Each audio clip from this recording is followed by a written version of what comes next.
Hello, and welcome to another edition of Your Therapist Needs Therapy, the podcast where mental health professionals talk about how they take care of their mental wellness while working in the mental health field. I'm your host, Jeremy Schumacher, licensed marriage and family therapist. I'm doing okay, all things considered. We're at a war, the poly crisis rages on, and here we are. America 2026.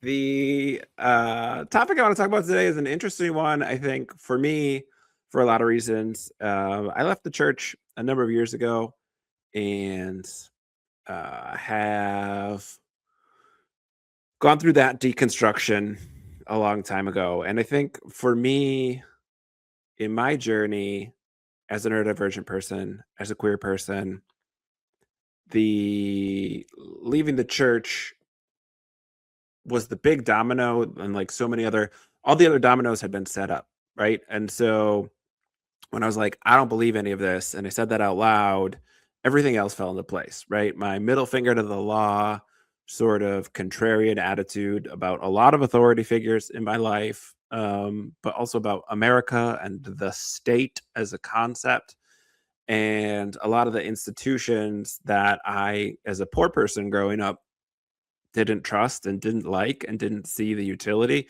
A lot of that went away. But in working with deconstruction and religious trauma, what I'm seeing for a lot of folks is they're having to deconstruct their faith in civics in America as a concept. But this isn't just a uniquely American problem, because Mark Carney, the PM from Canada, gave a speech not that long ago that like made a bit of a stir, that basically said the old world order is over.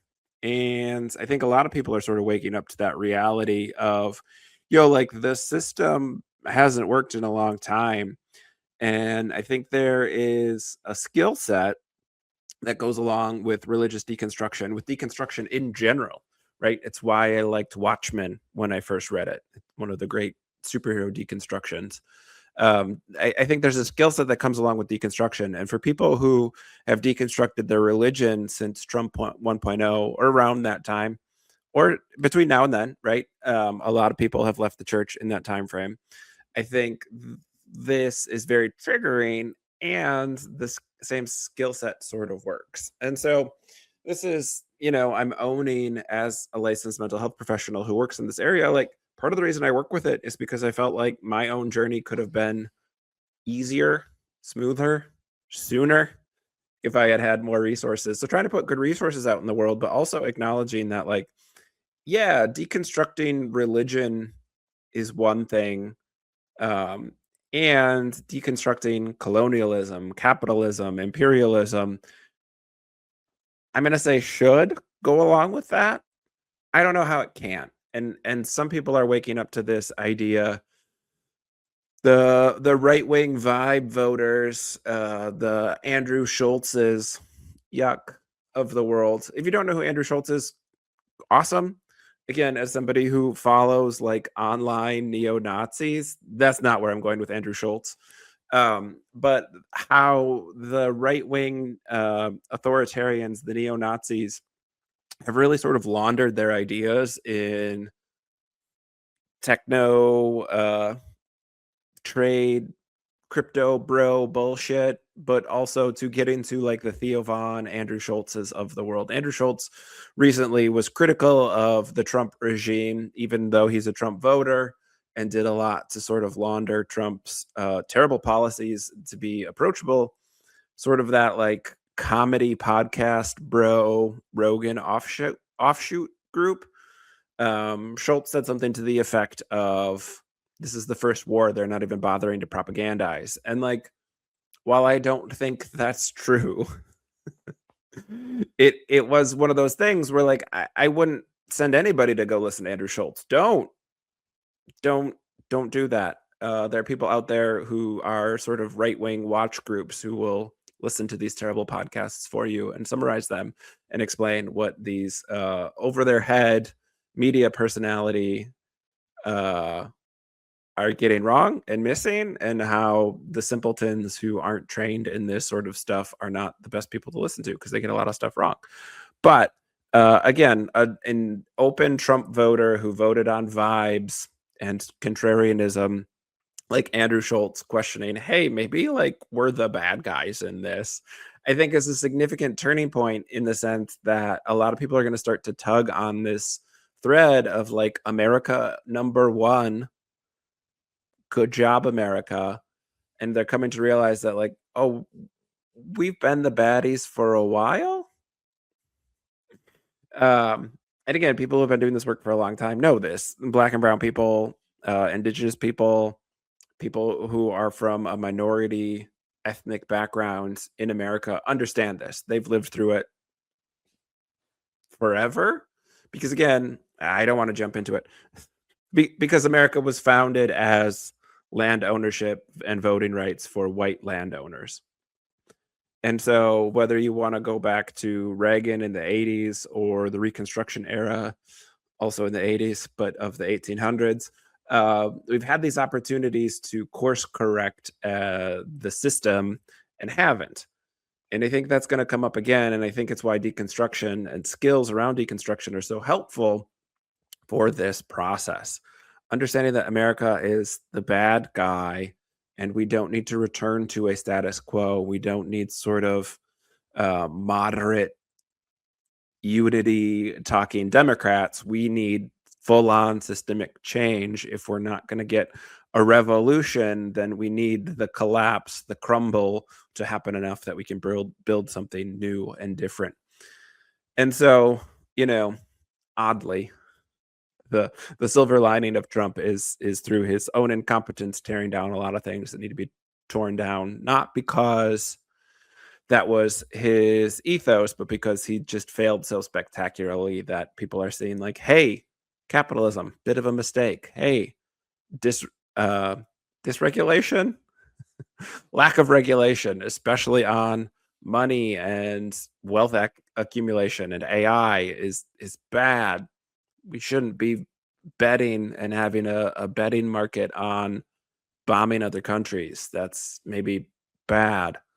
And none of this is immigrants or trans people's fault, or drag queens. It's actually the rich white guys who've been in charge the whole time.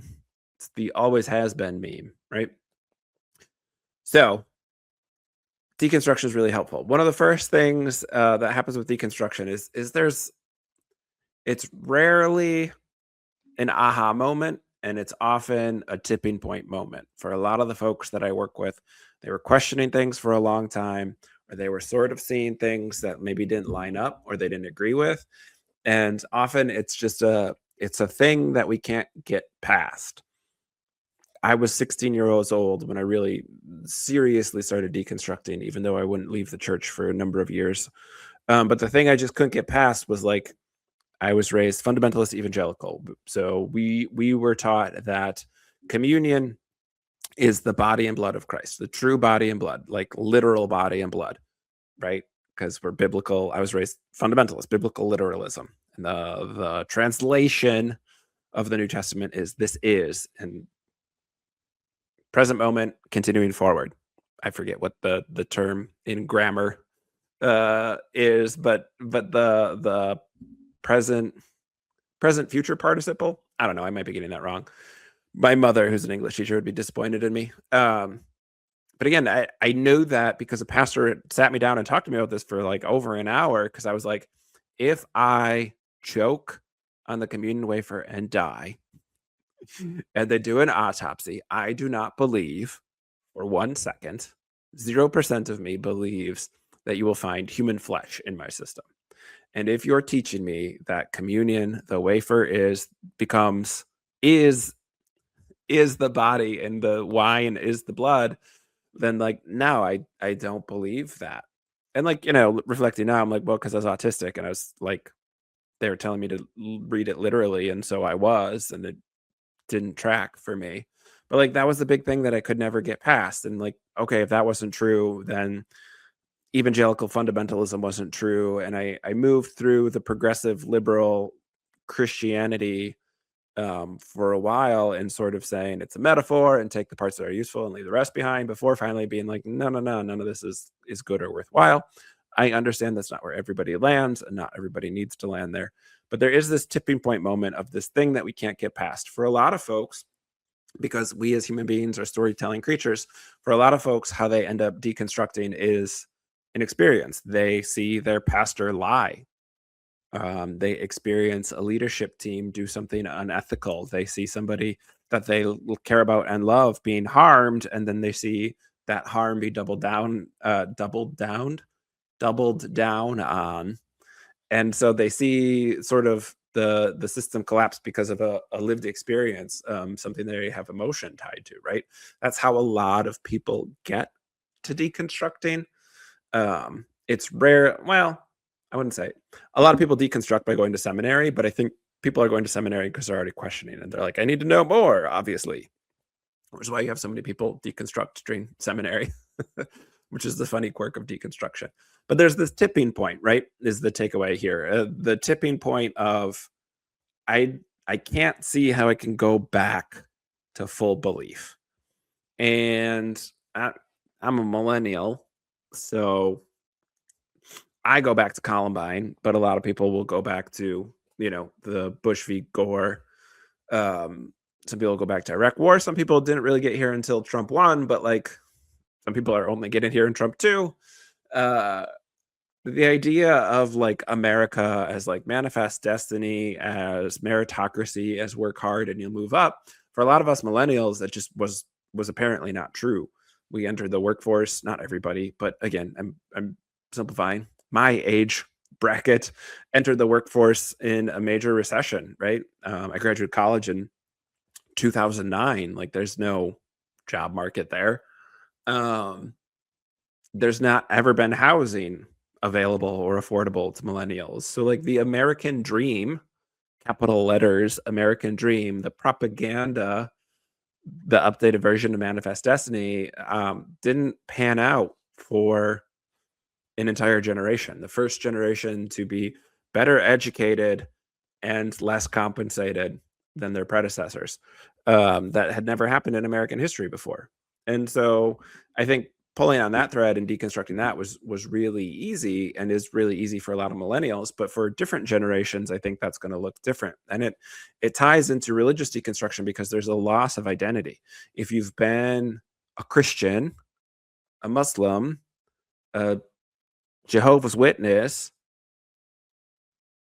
what is Osho, a Ranjish follower your entire life, if that's how you identify, if that is part of what makes you from your understanding, to have that thing go away or to pull on that thread and find that it crumbles is really difficult. And so a lot of people have to do some identity work when they're deconstructing because this idea of who they were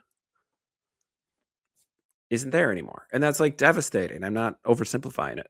I don't, as a therapist who works with this stuff, I don't find the rebuild to be that hard because it is letting go of the idea that what being a Christian meant was because you were a Christian, right? If you think being a Christian means you're a good person, well, like, what does being a good person mean? And like, are you still that? Right? I'm a millennial, right? I was raised with the teachings of Jesus. You take care of the earth. You take care of the marginalized, the poor and needy. I was certainly not taught the word marginalized in my fundamentalist evangelical upbringing.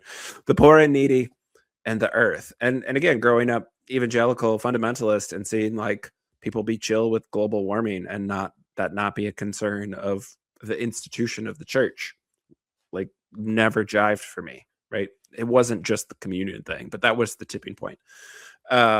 Seeing churches accumulate wealth and build up money, but not help out even their own members, let alone other members of the community. I grew up on the north side of Milwaukee, and then I went to this private school out in the suburbs.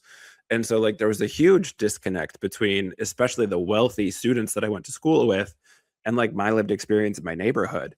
And so, seeing the institution fail wasn't hard for me to deconstruct, but for a lot of people, seeing America fail is really hard to deconstruct. We there's so much propaganda that you're raised in. And so again, the identity piece of like being a Christian means you're a good person. We have to tug out, what does good person mean? It's not because you were a Christian. There might be an ethic or something that you hold. For me, I root for the underdog. That's always something that's been really, I would say, inherent in me. Um, and so like that can be part of a new value system, a new ethic that we build around, rather than the identifier, the name of a religion, right? Um, Having empathy, caring for people, caring for animals, caring for, you know, lots of different things that can be like an ethos. I having empathy isn't because you were religious, is because that is how you're wired. Your brain recognizes that, and that's a skill that then can be practiced and grown and expanded, right? And so the identity piece is scary and feels really big and overwhelming. And once you start digging in and sort of doing the work, it's not that hard. If you grew up with the identity of American and America is great, we're number one, and all that stuff, like we have to dig in and say, well, that's not because of the name. That's not because of the label American. What does that actually mean to you? And again, a lot of people just have not actually deconstructed that idea. Just even deconstruct it into smaller parts, right? Not even like let it go completely, but with the idea of like, yeah, what does that actually mean? A lot of people are USA shirts, red, white, and blue, Star Spangled Banner, 4th of July, patriots, but like, what is it about this that you like? And a lot of what people like, unfortunately, is going to have to be deconstructed further into not just smaller parts, but fully let go, because what a lot of people like about America is mythical. It's not real. The land of opportunity. Well, like, for whom? Because we have two generations, millennials and Gen Z, that have no opportunity, or have extremely limited opportunity. And like, I don't know who's happy right now. Like the boomers are all angsty that their kids won't talk to them, and that the retirement homes are going to steal all their wealth, which like absolutely is happening. Um, they're mad like they aren't respected for ruining the environment and destroying, I don't know, the institutions that be. And again, like, I'm not some new world order sort of conspiracy theorist. I think there is a blue anon, a left leaning response of conspiratorial thinking, which is why we need critical thinking skills throughout. But my point is, letting go of that identity is scary. We're number one. We're exceptional. That American exceptionalism can be a hard identity to let go. The pathway forward, similar for people who leave an organized religion, it's not that you suddenly lack ethics. It's that you need to own, you need to narrate, you need to shape them differently outside of the identifier of the religion.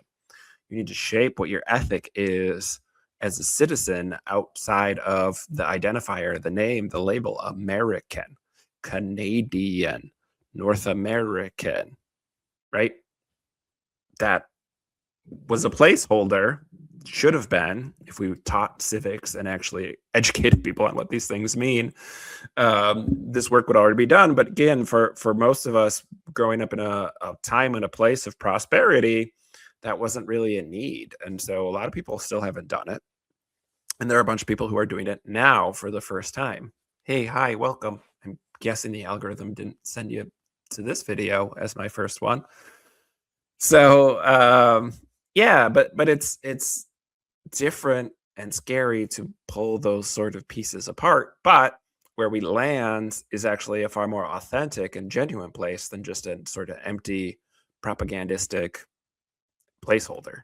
And so I think it's a really wonderful opportunity to do that work, to turn those rocks over and sort of look at what's underneath them and understand that and be intentional with it, rather than just being like, oh no, we're not number one, which I think is, it's frustrating for people who've been doing this for a while, because like people have been trying to get this work going. It's what like the backlash against CRT was all about. Like people were presented with their own cognitive dissonance, like, hey, whiteness isn't an identity, and also certainly not one to be proud of, because like history, gestures broadly. And there was a backlash to that because people were uncomfortable with that. And they weren't uncomfortable with the fact they were, but they didn't want to do the work of like deconstructing that. They didn't want to pull that piece apart of like, what's making me feel bad. And so they're just like, minorities are making me feel bad because I'm in the majority, and how dare they make me feel bad for that? How dare they point out the flaws that the majority has long enacted? Um, and so, like we've had these opportunities. We certainly had an opportunity to put like Trump in jail for like thousands of things, right? Um, Going back to the 70s before he ever entered the political world. But there have been these opportunities after seeing Reagan fail. Like, why did we elect Bush after seeing Bush fail? Racism is the answer, right? That's the rebound. That's the swing from our first black president to one of our more openly racist presidents. Which again, like, there's some competition. Is Andrew Jackson was president. So, anyways, I'm getting off topic here. There have been these opportunities to sort of do this deconstruction work, and there's been a backlash. And it's not just deconstructing American exceptionalism, right? Because we have to then understand what's the backlash. Well, the backlash is from the ruling class, which is not just American exceptionalists. We haven't been ruled by flag waving, saluting, military service patriots. The ruling class has been colonizers, has been the imperial capitalist ruling class here in America, the people who have capital and have made wealth off of their capital. But again, it goes back to colonialism. And so the idea that like I deserve ownership and you do not. And yeah, like we have to deconstruct that. That's why we have a failing economy that is only held together by an AI bubble. There's like, 3 AI companies in a trench coat, and they're all just trading money back and forth, and we're pretending like things are okay. While AI ravages the environment. So one of the few finite resources we have, time, and I mean, technically, humans, for sure, it's a finite resource because we don't live for that long, but the Earth has a lot of time before it explodes. And then it's one of however many hundreds of billions of tiny little planets. So lots of stuff out there. The universe will go on. But yes, for humans, time is a finite resource. And so, where's I going with that? One of our few finite resources. I'm back. So, colonialism, again, that idea of deserve, and then like in-group, out-group. And like that's why deconstructed religion is so useful, because religion is based on that in-group, out-group dynamic. Fundamentalist religions certainly add a deserving piece to it, right? People who are going to hell deserve to go to hell. People who are going to heaven deserve to go to heaven. You can cover it up with like grace and not by works and all that stuff. But like that is what every single religion, fundamentalist religion, comes back to. Is not just the in-group, out-group dynamic, just every religion. But the deserve piece is really where like you get into the fundamentalism, and the higher control, the higher the messaging around deserves. And so having to let go of that is another piece of the identity, and is a lot more complex. Again, this is the water we as Americans swim in. It's not our land. It's very obvious that we're colonizers, and we're living on it. And so there's this cognitive dissonance around sort of the fallout of colonizers. Like my family came over here however many generations ago. They were not on the Mayflower. They came over and probably went through, the Ellis Island routine, and like were immigrants at some point, not colonizers. And so a lot of people like struggle with that nuance of like, right? But it's colonizing in the sense of this now belongs to you and you deserve it, right? Your family worked hard. They saved up. They bought their plot of land. And so this is where deconstructing the institution, the country, should countries exist? Whoa, no, my brain just exploded. But that is where the deconstruction gets, is like you start pulling on these threads and the whole thing falls apart. You remove one card from the house of cards and the whole thing tumbles down. And for some people, that's very easy and obvious. And for some people, it's a real complex system of house of cards they've built. It's a very complex knitting structure that one thread does take a long time to pull before we unravel the whole thing. But it gets us to this point of like power and control. And so we have to, yes, dismantle capitalism, right? Like that's great, but like there's still string to pull on there. We're still pulling, pulling, pulling. Oh no, like colonialism.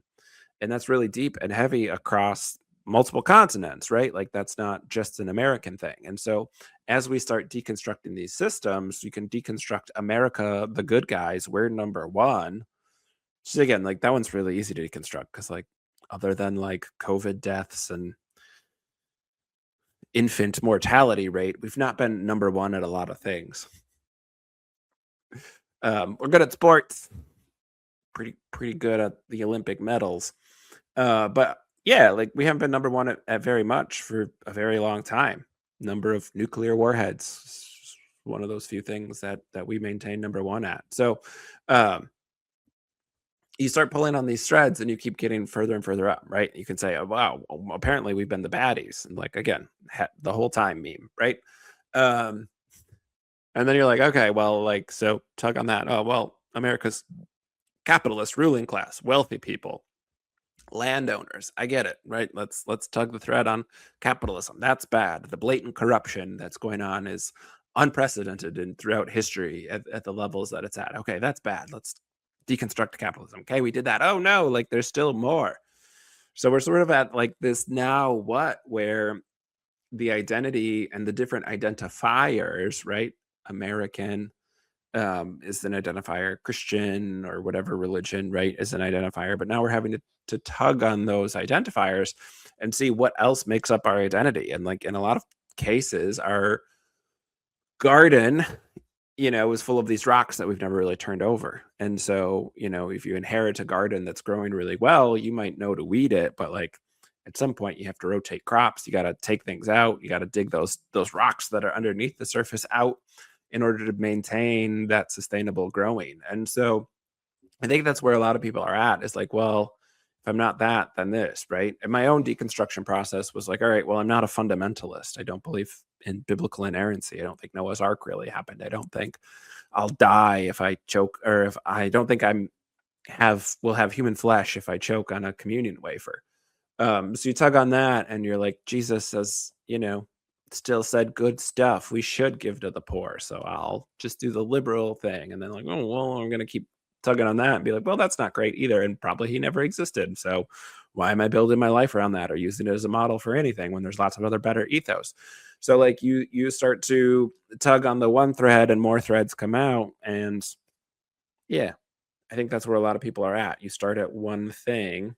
If it's welcome to the party, if your first thing was like, maybe we shouldn't be bombing Iran. Maybe it's like gas prices are going up and I voted for them to go down. So suddenly I'm mad and see the violence inherent in the system. Like, welcome to the party if that's your first thing. Critical thinking skills are a great next step. So you're left to tug on all these different threads. And again, I think this is probably a separate episode at some point for somebody who's more knowledgeable than me. I'm not a political science person. I would love to just be talking about mental health, but like this is mental health. To have your identity crumble is scary.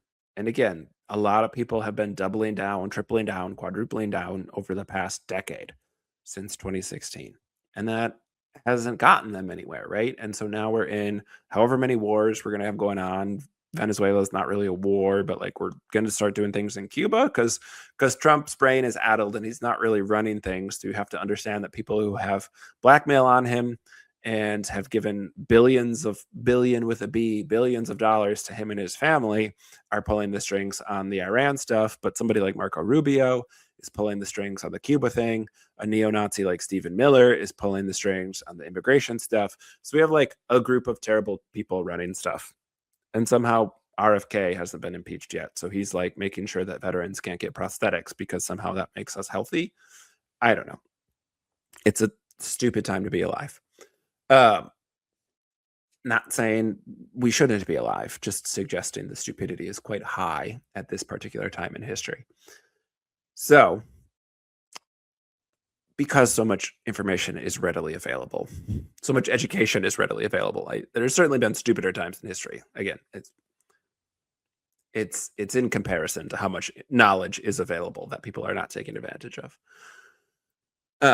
But there needs to be a rebuild, right? And so one of the things that I work with people who are deconstructing is like, what does a healthier, more sustainable, more authentic spirituality look like? And when I first deconstructed it, a word like spirituality still felt too close to religion, and I really wasn't comfortable with it. And look at me now, here I am years later using spirituality pretty comfortably. Because again, spirituality as what is sacred to you, and that meaning making process is really unique and special and wonderful and lovely. And people do deserve the time and space to explore that on their own. I very deeply hold that. And so spirituality is like a study and understanding and appreciation of what is sacred to you. And so in this deconstruction of civics, faith in a country, there needs to be a landing place, and like what else could there be? And I think a lot of the landing places that I have found myself in have a really high entry level. I think it's why somebody like me is like, I'm not a Democrat, there's not a leftist enough party for me, but like I don't even really like politics as a concept, right? I'm an anarchist at heart, even though I know that's not possible. And so we need better messaging, and it's not going to come from the Democrat Party. Like it might break off of the Democrat Party, which is like what we need, but like having a true progressive wing, something like a communist manifesto is lovely, and I think not really approachable for a lot of people who are like being like, this system isn't great, right? Democratic socialism is a model that certainly works in other countries and could certainly work here at scale. I think again, you're fighting a propaganda machine that's been at war with socialism for a long time. And so things like basic human dignity, food, water, shelter, like are not hard concepts to package up and say, like, we could feed people instead of bomb them. You know, we could maintain the largest military in the world and still pay for housing and food for everyone. Everyone, right? I'm not even saying in just this country. The money we cut from like aid programs could have been funded. Social Security could be funded indefinitely with what we're spending just on like the 2 weeks we've been bombing Iran. So, I don't think the messaging is hard, but I certainly think we need people who are not like a return to form. I think needing to be able to say this is bad and wrong. And like we as a species are not going to tolerate this behavior from people who have hoarded wealth, from people who have murdered at scale, CEOs, massive polluters, people who have profited off of the war machine, right? And like, I don't know, I'm not hopeful about that. We can't even prosecute pedophiles. So like, what are we doing? But when it crumbles, which like again seems like it is accelerating, but we're still not at a collapse. Um, it's building identity, and then it's building community, right? And so when people deconstruct and they do that identity work, then it's finding people in community, because it can be a very lonely feeling process. And so when you realize what your ethics, what your ethos, what your value system is, then you can find and connect people who share that value system. And that's like lovely, right? We are social creatures. It's what how our species has survived, because we can do things in a community and we have good endurance. And so I think that's where we sort of need is like, what is the messaging around it? What can be a new identity placeholder? What if it's just like humans who care for other humans? Life is a limited thing in the universe. It's probably not. It's probably exponentially vast, but that's just because we're dealing with such exponentially vast concept like space. But like, yeah, it's rare in our neck of the woods. And so, we could protect it better than we have. What if we did that? And again, I think at least two generations are interested in that. I would say millennials for sure and Gen Z for sure. It's why we all like love our rescue dogs, and yeah. So I certainly think the messaging is not that hard. I think? Am I cynical enough in my 37 years of age to be like, well, the Democrats will fumble that because it's easy messaging? Absolutely. But it's not really Democrat or Republican, right? That even is like the American lens. It needs to be much wider than that, and it needs to be more expansive than that. And I think that is still really approachable. I think that's what indigenous folks were doing for a long time, and we could certainly go back to that. And sort of, the way that people talk about it with like two-eyed seeing, which is like it's not a return to some mythical put on a pedestal thing that's probably like, again, mythologized. But it's understanding that there are ways of being and ways of doing that have existed for millennia. We don't need to reinvent the wheel, and we can use modern technology and modern ways of understanding too. It's a both and, not an either or. And I think, again, that is what people are asking, and that's been pushed back to that. But that's propaganda. We have to deconstruct that. How do we know what we know? Critical thinking skills, having the sense and the intellectual honesty to hold the same standards for the things that we like and that we don't like, that we're not critical of things we don't like and then not critical of our own shit. So, deconstructing, understanding the identity is can be broken down into component parts, and those can still maintain meaning while having a different identifier, and then building that community back. And that, again, takes messaging and will take some accountability. Like, I'm not expecting my next round of voting here as American to have awesome options when I've never had good options my whole life. I am expecting to vote for whoever is going to prosecute the current regime, gets my vote, because we need regime change, but we also need like people who are interested in like not going back to what was, but building something different. And again, there are pieces of what was, not the American experiment that 90% of our history has been spent in active military action. But going back to thinking of like the continent, the earth, the planet, what has been, what has sustained, what has worked overall. And bits and pieces, right? There are countries that are doing good things. There are civilizations that are doing good things, that are working in harmony with each other and with the planet, with the earth. And there's ways to use science and current knowledge and indigenous and inherent knowledge, to make that all work. So, and I know if I like said this to my still very Christian parents, they'd balk at it, right? And so there need to be people at all sort of levels.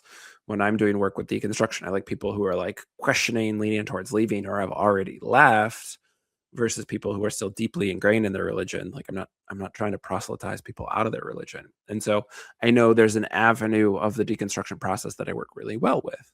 And there need to be people who are like still Christian, but like, let's maybe agree that like hating gay people isn't good. Yeah, that's great. We need people who are there too. And then like, I don't know. I'm naturally deconstructionist. So I'm a social constructionist, like philosophically, right? That's the symposium I just went to. I like the deconstruction of it. So much of what I was raised with was socially constructed by people, not me. And so needing to pull on those threads before being able to have something new or better or different. Anyway, thought I'd share my fun little thought experiment with you that my brain was happy with, that like deconstructing religion is a good sort of approachable skill set for people who are being like, wait, are we the baddies? The answer to that is yeah. Yeah. And again, in a different timeline or in some future, maybe I'm getting to finally do the like years I've been saying I'm going to do a Watchmen video. My first big deconstruction, superheroes. A lot of people's deconstruction. Watchmen. I would love to just do regular mental health concepts and not have to be like war, but it's what's going on.